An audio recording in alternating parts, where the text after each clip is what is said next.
You mentioned Connor Zilisch. I know that you stayed with the Zilisch family for quite some time. What was that experience like for you? Yeah, that was super cool.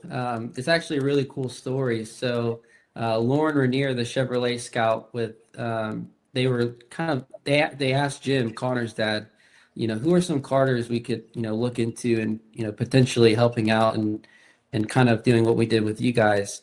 And at the time, I we didn't know Jim. I didn't know who Jim was. Obviously, I heard of Connor because he was winning everything in the karting stuff, and Jim had called my dad kind of out of the blue, and it was like, hey, Lauren, he put us in contact with Lauren and was, like, hey, we want to bring you out to do a Legends test at Anderson.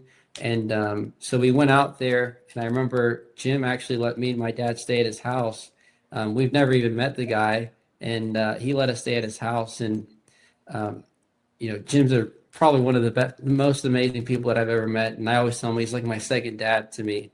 Um, and I remember it's another cool story. I got to his house for the first time, and he had all this racing gear laid out on the couch. And I thought at the time it was Connor stuff that they were just kind of air drying or whatever. And we talked with Jim and Connor, kind of hung out for a little bit, and then we went to bed. And before I walked up the stairs, Jim's like, "Hey, this is your stuff, by the way."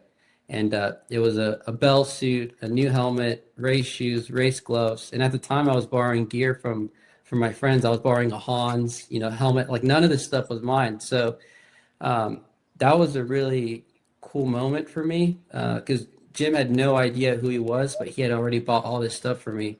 And yeah, I owe a lot of the credit to Jim Zilisch and the whole Zilisch family. And like you said, last year I stayed with them, and so they just been super really super cool to me and helpful. And obviously getting to know Jim and being surrounded by Connor, who's obviously had really great success and all the stuff that he's done. And so it's been a really cool environment to be in and get to know them.